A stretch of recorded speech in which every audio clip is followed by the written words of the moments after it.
All right, we're down here at Wardy Engineering. I'm alongside Jayden Ward, the 971C. Quite cool to be down here talking to Jaden. I've known this guy for before he was ever in mini stocks, and you got a true OG when he doesn't talk about Sparky, he talks about Gibbsy. So it's quite cool to be down here and seeing Jaden progress through from the mini stock, Stockcars, Superstocks, and now into his own engineering business. A lot of stats that this guy, people out there don't know, the former 1, 2, 3 NZ in consecutive years in the stock car. He got one at the North Islands in a stock car, and then we go through to the Superstock class. Top 3 positions in World 240s not every year, but the trifecta, the 1, 2, 3 at 240s. You've been to the UK World Final. You've won Superstock teams 4 times. And then you've also recently become New Zealand Stock Car Teams champion as a manager. Yeah. So pretty cool to even just think about stuff like that, man. And where you sort of started along the way in the mini stock cars, and like I said, now the Superstock. So thanks for letting me come along and have a bit of a chat, bro. All good. Glad to be here. Yeah, so as I said, we're down here at Bunnythorpe, the 7th wonder of the world, at Wardy Engineering. Season's been unreal, mate. You've finally got your new chassis. Well, it's not a new chassis anymore, it's 2 seasons old. But you finally got it fine-tuned. The VK45 from Ace Performance has come leaps and bounds over that year, mate. So what was sort of the turnaround in the chassis? You built your first ever chassis, not the first one you've built, but your first own design. What sort of was the turning point in that becoming, hey man, we've actually got a weapon under us? I always wanted to do one for myself. I mean, I did plenty of years with Keith Gill Motorsport, building cars with him. We sort of didn't see eye to eye at one point there, and I left and did my own thing and went engineering for someone else. And we're at our peak with the car I had at the time, and Chad wanted to come on board and supply us with a mega motor. So I was like, man, we can build a really cool chassis around us here. So I thought, with all the knowledge I've learned over the years with Keith and all the study we do overseas and what they do, I just figured we'd go out on a limb and do our own thing, and that's how this car come across. Yeah, so you talk about overseas, is that more like the UK stuff, or is it late model stuff, or is it, what were you sort of incorporating when you say overseas? I basically just see what the Yanks are doing, everything in America. Yeah. I mean, I've been to England and I've seen they're in the primitive years over there.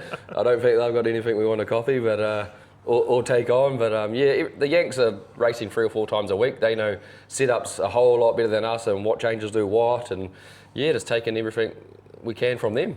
Yeah, that's quite cool, and adding it into a contact sport, it's a little bit hard because they don't have as big a contact over there, sort of they run into each other and stuff like that, but the contact side of it, your car moves every time you get a hit, it twists, it bends, so taking on that sort of things, have you found the car sort of been quite rigid in that aspect? This one being rigid? Yeah, this car's built to team race. This is built tough. We've got high tensile rails, the bumpers are all high tensile, everything else is mild, so there is some give within the car. And you've got to take that in mind too when you're getting the ideas from what they're doing. They don't do anything like this overseas. Yep. So you've got to bear in mind that you've got to build it a lot stronger to take the hits and whatnot. And we're bouncing off walls at over 100k an hour, they're not. Yeah. All right, we'll go back a little bit into your stock car career, mate. We'll talk about your mini stock career later on. We're going to come back for a bit of a sit down with Jaden, a bit of a long form. So your stock car career, mate, you came out of mini stocks. You didn't have the fastest cars right off the bat. You shared a car with your dad for a little while, and then you moved into the Keith Gill Motorsport car. What was your moving from the mini stocks? You were super fast into that, and your first meeting was the under 23s, I think, in Stratford, wasn't it?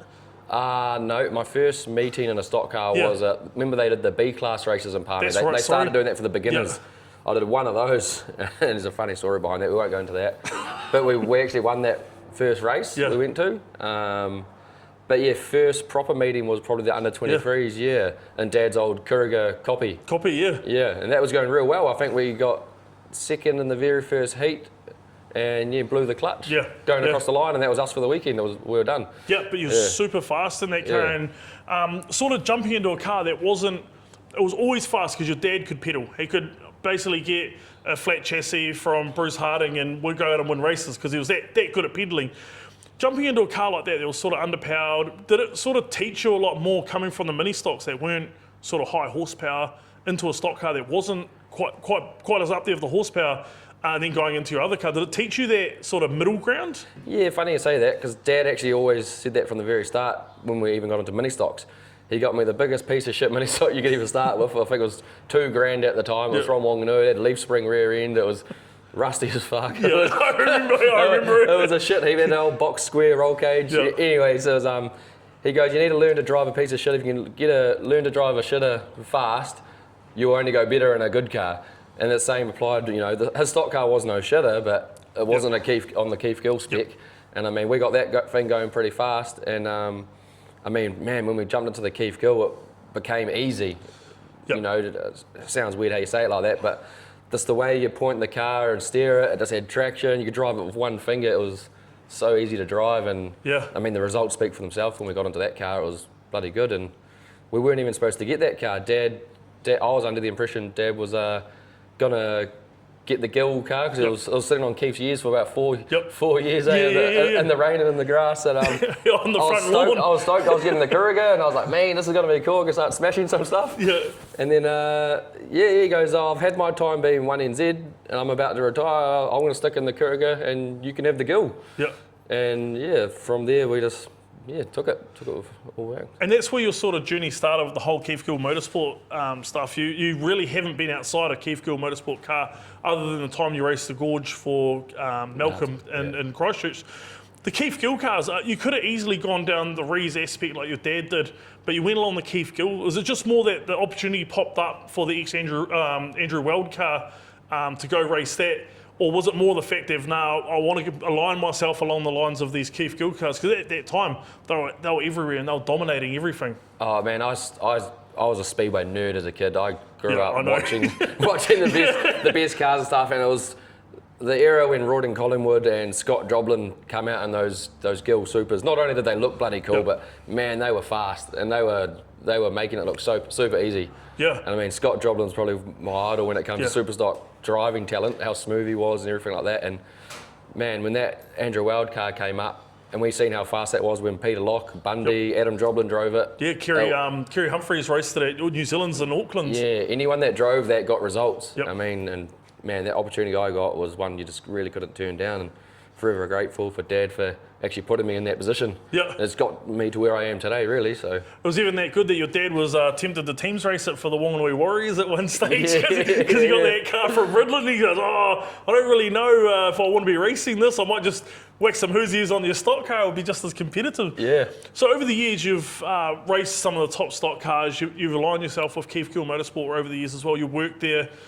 Did it teach you a lot working on the cars and then racing them in the weekend as well? Yes, definitely. And a lot with setup too. I mean, he's a setup encyclopedia, that guy. It's very hard to understand with his terminology and stuff like that, but I mean, you learn so much in every aspect of what this does, that does, that does. You're continuously learning from him. And I mean, it only makes your racing a whole lot better. If the driver can understand what the car's doing and what setup changes can help, you're only going to get better. Yep. Took your 1NZ title in Palmerston North, same place that your dad took the 1NZ title. You became the first father and son 1NZ. What did it sort of mean for the Ward family? I mean everything. I mean, going into that weekend, I felt a little bit of pressure because my brother Nathan saying, last time I was raced here, Dad won, so the pressure's on you. And we were going pretty well that season. Not the fact that Nathan loaded up the TAB. Them, Andre Taylor and a few others, man, they put pressure on me. But no, it was an awesome feeling winning that 1NZ, especially doing it at Palmy. I mean, at home. Dad was the last to win it, and seeing Dad's reaction, after that final, he had tears in his eyes and everything, and you've seen how much it meant to the whole team and family. Yep. That was bloody awesome. Yeah. Yep, you came out and made a statement, mate. It's honestly, I always say to people when they get 1NZ, I was like, mate, you need to do a number like Jaden. It was the biggest one I've ever seen. Yeah. I remember talking to you at the time, we'd have been on the beers afterwards, and you're like, man, I'm 1NZ. I might only get 1NZ once, so I'm going to make a bloody statement. Yeah. Your design came out and it was unreal. What made you do the biggest one you could do? Was it just more the fact that I'm only won once, or? I'll tell you what, it wasn't even actually my decision. It was Carl from Scion Fusion said, bring the car in and we'll get the 1NZ slapped on it. So I dropped it around there and come out and seen it. I was like, wow, that's big. I was like, that looks pretty bloody cool. Yeah. And that's how we rolled with it. And I think that trend went on for a few more years after that, didn't it? Harwood definitely did it. Yeah. Yep. Quite cool, mate. You're the only person in the stock car class, this is quite cool as well, to do 1NZ, 2NZ, 3NZ in consecutive years. And it was quite cool. You did it the 1NZ, then you got the 2NZ, then the 3NZ. So you went down in the years. Must have been pretty bloody cool to be at the top of your game like that, the 3 years in a row. Sure, getting 1NZ back to back to back is quite cool, but being in that pool that you were, like you went to Nelson and got 2NZ, you went to Huntley, got 3NZ, that was the hardest one you had to work for. You were getting bombed from all the Rotorua cars, all the cars from up the North Island. Through that period, was it more the fact of just pinch yourself, or was it just, let's just roll with it? Yeah, just back yourself really. Just don't really hesitate in those moments. You just got to go all guns blazing and do your best, don't you? Yep. That one in Huntley definitely had to work for it. And it was Rumney.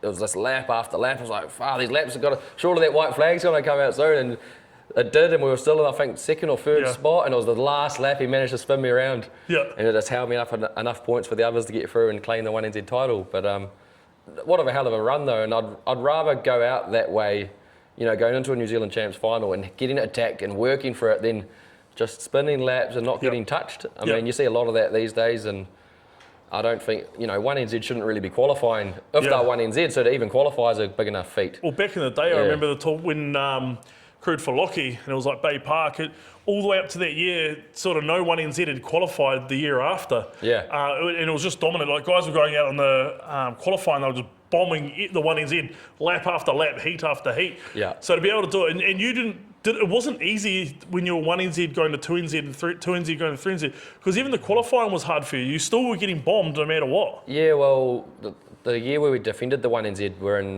Nelson. Yeah. I actually ended up getting tipped over by Harley Rob's brother, Dylan. Yeah. And we managed, it was me and Asher ended up getting 1NZ, 2NZ that weekend, and we both came through the repecharge. Yeah. I mean, it just shows you how it can all change, eh? You get bombed first race, but you still got that repecharge to get through. Yeah, and I think that's the most underrated thing where these guys go and they go, oh, I'm off the middle to the back of the repecharge. That first corner push is a big gain if you're not at the front. Yeah, just feed them all off, keep going. Yep. But yeah, back on that note of you're saying you're 1NZ, 2NZ, I mean, I went down. It was a pretty, when you actually look at the results, and this is something I'm very proud of that people probably wouldn't realise, is the year we got 1NZ, 2NZ and 3NZ, we were actually leading on points going into every final. In the first year in Superstocks, after the 3NZ, we got 4NZ. Yeah. So we went 1, 2, 3, 4, but top on points. Tony G will be happy with that. Yeah, basically top on points going to the final of that one as well. Then from there, I've just gone backwards ever since. Been like 20th, 21st. But also the hardest thing with the Superstock class is a whole nother calibre of drivers. There's still good drivers in the stock car class, but the driver ability in the Superstocks, the power, everything like that, it's just a whole nother ball game in the Superstocks. Yeah. In the stock car class, you did a bit of teams racing, mate. You're in the infamous Muddle 2 Steelers that were very, very dominant through that 4-year period. We had the likes of you, Sauce, Justin Canane. You had Shiv Tanifa, Gav Tanifa. You had Asher for a bit there, Josh Prentice. Yep, and you went up to Huntley year after year and stuck it to them up there. The cool thing I see about it is that we had that Muddle 2B team and it was for you young guys, plus a couple of old heads thrown in there. What did that do shaping your teams racing? I know that you've gone on in the Superstock class to do a lot better than the stock car, but that years in the Steelers, what did that do for your teams racing? I think that was pivotal. That was really good for us. We were a young, strong, learning side, but we're coming up against greats like my old man, Peter Rees, Gary Davies, Gavin Tanifa, just to name a few. And iron sharpens iron, and there's no better drivers you could learn from than those four. And I mean, we're all young and soaking it all in from them. I mean, if we could take on them, we're happy to take on anyone. So. And that Huntley teams was back then very, very brutal. A lot of teams sent an A team. There was the top 8 pretty much teams from the North Island went, and year after year it just got brutaler. So going to something like that must have been pretty cool as well. Yeah, my first teams event was actually it was Huntley teams, and it was my second meeting in a stock car. And I'm coming up against Beetle Tarrant, Regan O'Brien, Mike Mack. I'm like, oh fuck, sit me out. No, but they started, man. Beetle Tarrant actually got me a beauty and ripped the front end out, but still managed to keep my head up, and Yep. I loved it. Still went out for more. Yeah, I'm pretty sure you guys finished maybe second or third that year, and then the year after you missed out, you had a bit of engine problems or something like that, and the boys won it that year after, and what a doozy of a piss up afterwards. But you also had a bit of skids for the Palmerston North Pumas as well. Being able to represent the Palmerston North Pumas as a ward must have been pretty proud as well. Yeah. We only represented them the once, and that was up in Rotorua. Yeah. Fairly fresh team. That's when the Reasons had just left and gone to Gizzy. First race we went pretty good, and then second race I think it all fell apart there. And that weekend was one to forget really. Yep. for quite a few different reasons. Yep. You also had a little bit of a cameo appearance in the Rotorua Rascals. Yeah. Really, I loved that. That was a good experience. So was that a bit of you were real good mates with Damien Orr at the time? Was that a bit of a call up from Damien and hey mate, we're missing one car? Yeah, and Mel and Harriet were running the team, which were very good friends with them and Luke Dilworth. Yep. So it just sort of made sense to come jump in with them, and I mean racing with Dale and Brent Stewart was massive too. I've always had a lot of respect for them and rate them very highly, so it was cool to be a part of that. I think Keith Spanik was there as sixth driver too. He's a good bastard. Yep, racing with guys like that. What are the guys like Brent and Dale and Damien Orr and Keith Spanik? What do they sort of say to you before going out on the track? Because when you race for the Rascals, you're still you weren't even in the Pumas at that stage. Yeah. Oh man, I hit concrete walls for the last 10 years. I don't remember that far back. Sorry, I can't comment there. Yeah. That's a long time ago. Always wear your mouth guards, kids. Yeah. Sweet. So we'll move on into your stock car career, mate. Superstock career. You jumped out of the stock car and you got into another Keith Gill. You went along the lines of, what car did you end up buying again? In the Supers. Yeah, you bought the one to VH. It was the Kerry Humphrey 2NZ car. We got it off Jacob Brownlee. That's right. Sorry, You bought that car. You jumped feet first into the class. What was your first impression going out there in that Superstock? Oh, I loved it. Yeah. It was, there's no way to describe it. It's you still get it these days. As soon as you get out the gate and you put your foot down, it's the adrenaline rush. The power, the adrenaline rush. It's bloody awesome. Yeah. I mean, our first meeting was the 248s, and a meeting it actually popped up last night actually on Facebook of Jordan there beating me in a run-off for third. Yeah, I saw that pop off as well. Yeah. So no, it was awesome, man. Battling it out with some of my idols in there and whatnot. It was bloody cool. Next season, you went on to race for the Manawatu Mustangs? Yeah, 2017. So you're racing with the likes of Wayne Hemme, Jordan Dare, both Joblins and Ash. No, it's just you. Just the five. Five. Sorry. Yeah. Racing with guys like that must have been pretty impressive. You've just come off a stock car career and into balls deep into this Mustangs team. That would have taught you a lot. Yeah, definitely. I mean, Wayne brings probably more experience than anyone at that time, and Jordan Dare's blocking skills and stuff over those few years in a Superstock was aspiring, and that's. I learned a lot from Jordan actually, especially from that runoff, and then took a lot of advice from him going into the team champs because he had been there and done it. And I mean, both of those Joblins were probably the quickest in the country at the time. So we had a pretty stacked team, and it was bloody good to be around. Yeah. Yep. So that was your sort of second season. You ended up moving down to Christchurch. Yep. A lot of people think that you were still living in Palmy and racing out of Christchurch. You actually moved down there. Yeah. Contracted to Christchurch, and you've been Christchurch ever since. The big move down there, and then you've come back. What's the main reason driving you back to the Christchurch club? Because a lot of people on the outside looking in say, oh, he's living in Palmy, should register the Palmerston North. Yeah. But loyalty is big for you and your family, isn't it? Yeah, and that's all it comes down to. There's only one reason I've ever stayed in Christchurch, and that's for Malcolm and solely Malcolm. He's done a lot for me, resurged my speedway career when I pulled out, and he's got me to the top of the game where I am now. He looks after me with me motor through Chad, and through general life stuff as well. He's just a bloody good friend and good mate, and loyalty goes a long way. Yep, it does. And it shows with you repaying with the results that you get. 240s, mate, you've come in that trifecta of 1, 2, 3 there as well. Must be pretty cool to be able to do that 3 as well. That is arguably, I still think that's still almost as hard as winning the New Zealand title than winning that. You got 148 cars sometimes. That's more than the New Zealand title. Yeah. To finish on the podium 3 times must be pretty cool. Yeah, and it's one, I absolutely love Rotorua. It's my favourite track. doing it with the Poms and stuff there, and just the track, the facility, everything's great, and the competition's so fierce on that short little track. I think, like Scotty Myers said at Prize Giving this year, that it goes Teams Champs, World 240s, New Zealand title, all day of the week. So the podium 3 times is bloody good. Talking about the world title as well, mate, you headed over there a couple of years ago, basically, what, 4 or 5 years ago? You headed over to the world final? Yep. How did you find going over there and racing those cars? You talked about it a bit before, that they're a little bit behind, but the power over there is a lot different, isn't it? Yeah, I think they got about 750 horsepower. The biggest difference I notice is the racing style. You've definitely got to use front bumper to move cars, and you see that with their driving over there. You've got to, because you don't run wheel guards. So racing here, we can lean on them and all sorts of things, but do that over there, as I found out, you pop the right rears because you're colliding with their steelwork. So it does enforce driving bumper to bumper and contact. And that's how they become very dominant and physical over here, and why teams work for them. So you see them a lot with their blocking. They'll sort of sometimes let a car go and then chase them down, trust their ability to chase them down.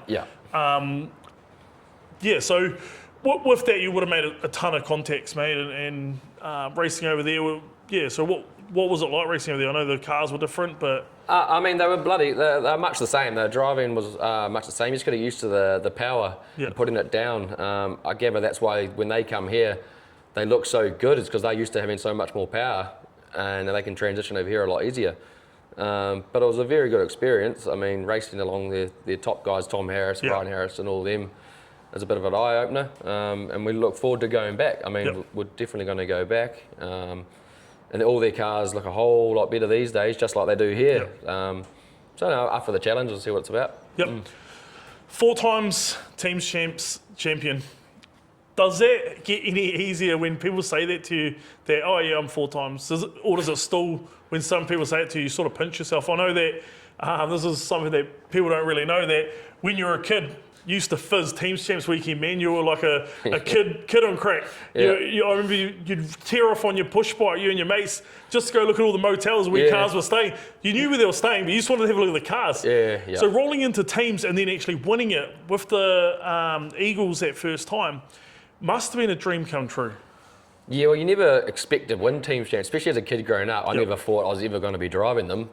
I mean, to then go ahead and win it with your best mate, Asher, I mean, when I first made the move to Christchurch and started living with him, we talked about it every day. That's all we cared about was this year we're going to win Teams Champs.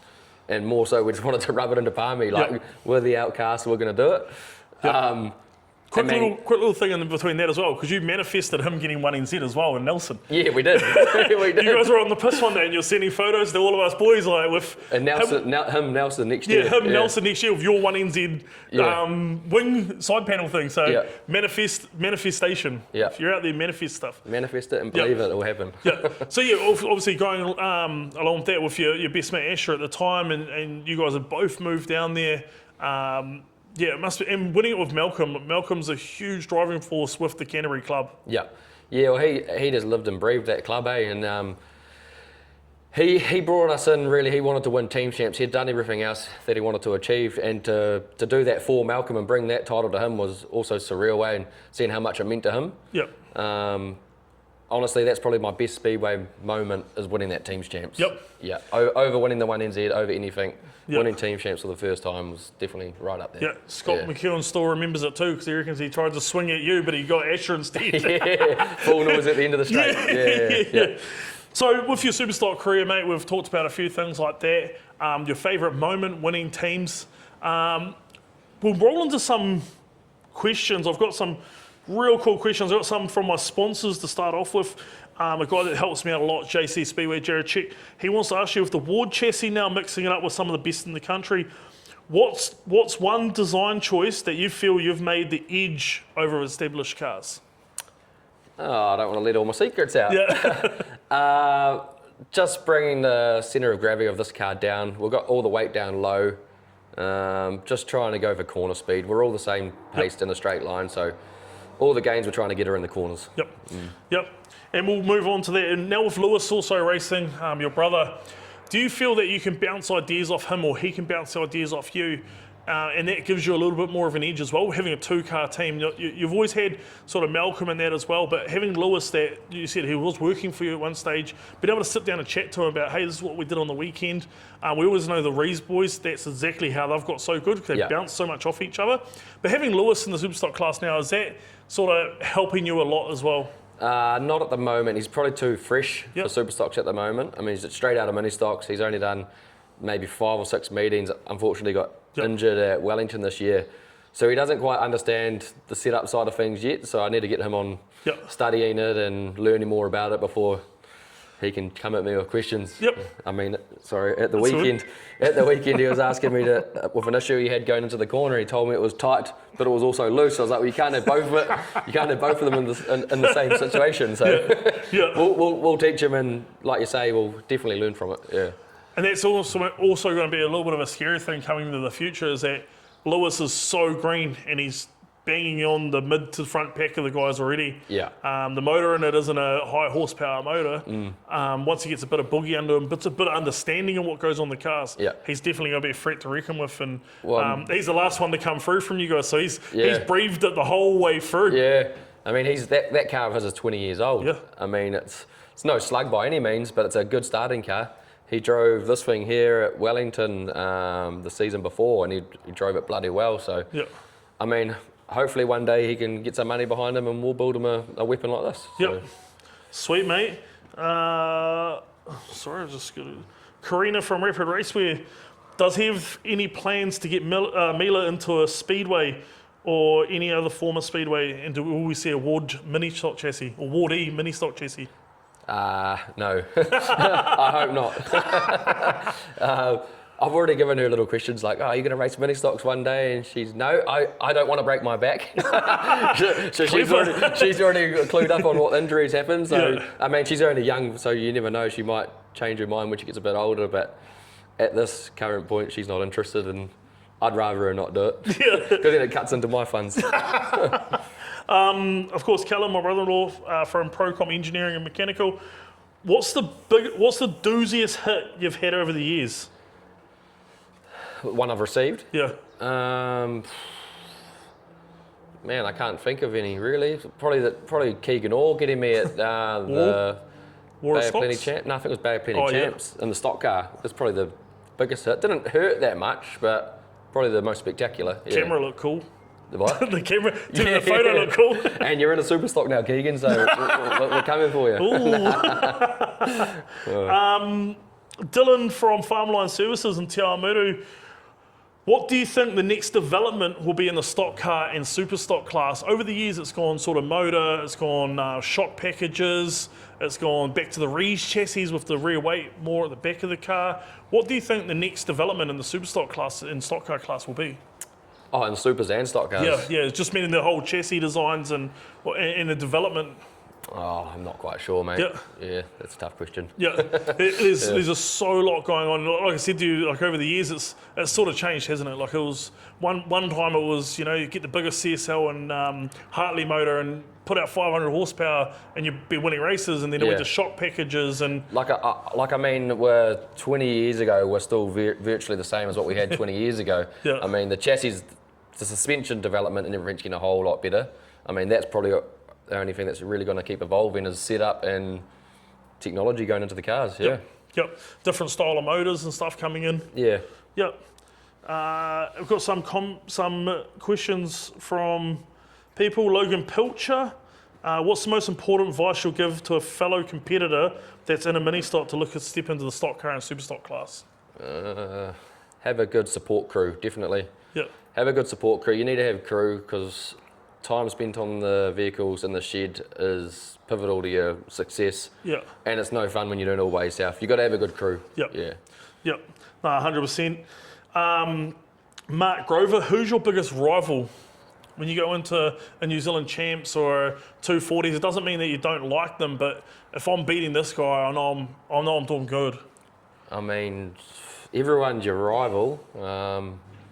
But I mean, like you say, if you want someone to beat, you'd have to say Asher or Ethan, you know, even Todd Hemingway these days. Those top guys are the ones you want to beat. Yep, definitely. teams races. So someone asked me, what's your top 3 teams races? We talked about the one where you won the final with Malcolm. Yeah. What sort of are the top 3 that you can remember? First one that comes to mind is my Mustangs, the year in the Mustangs versus the Wildcats. Yeah. Just gave a few, we got disqualified the night before. So I come into the second night, guns blazing, just angry that we got disqualified. I think I dealt to Dale Robinson, Dale, and Hilton Parker. I just blew them to bits as hard as I could. My car was on like 3 shocks or something. Yeah, I remember. I was just gutted. This probably the same goes when I was in the Mustangs at the teams nationals. Sort of the same thing, just was turning on everything, Steve Jude and all them lot, and once again all the shocks are ripped off the car. We had one pumped up tyre still going. Yeah, well, we've got one more, eh? Yeah. Probably the year we raced, the first year in the Eagles when we beat the Panthers in the semi-final. That obviously meant a lot to me and Asher at the time, and I remember saying in our team meeting, if this is our final, especially for us too. This is our final. This is the only race that we care about. This is the one we want to win, and we did that, and then obviously went on to win the final. So. Yep, especially over all the years watching not only Asher. Asher was a Panther for a season, but also watching your dad. He was a Panther for a couple of years there. Something special like that would have been extra cool. Yeah. Couple of people asked, new cars on the way? Yep. Yeah, I'm going to start building myself a new one. This one here's going to be a new Superstock going down to Christchurch. Yep. And we've got another 2 ready to stand up down here. Yep. We've just got a few other little jobs to get out of the way before we stand those up. So yeah, we're looking for another 3 cars or so out next season. Yeah, that's cool. Are people saying as well, where can you find your merchandise? Rapid Racewear. Go see Karina. Yep, 100%. If you're looking for any merchandise, crew shirts, overalls, anything, Rapid Racewear, your go-to shop, including gloves and boots. So Karina, she's a big help from me. And the last question on everyone's lips, are you still going to contract the Christchurch next year? I'm undecided on what I'm doing. You've got to go down a certain few avenues. We want to enjoy and finish the rest of the season, and then have a breather and see what happens. But I always said when the Eagles lose, that was going to be it. So I mean, I don't want to be doing this. I don't want to be doing this sport for too much bloody longer. So I want to take off my dream of doing Palmy at some stage. So whether that be next year or the following, we'll get to find out. So we'll see. We see you lacing up for the Manawatu Mustangs this weekend, mate. You're jumping back into the green chassis, green kit. Pretty cool. It's where you sort of started your Superstock career, going up to Teams Nationals. You've done that before. Completely different track now, though. How did that sort of come about? I know Wayne was a big influence in it, and Jordan. Yeah, Jordan flicked me a message just on Snapchat and asked if I was keen, and said Scotty T told me to ask you, and I was like, wow, Scotty T's doing it, then I'm all in. No doubt, I'll be in. Sweet as. Well, we wanted to go as the Eagles, but we had 2 of our drivers didn't want to go, and then it all just went quiet. There's nothing happened. So I mean, me and Scotty live for teams racing, and if there's an opportunity to go do it, bloody oath we're going to go do it. A little bit easier as well. You boys are both based in the North Island. Scotty's in Tauranga, you're here. So to be able to suit up for the Manawatu Mustangs must be pretty cool.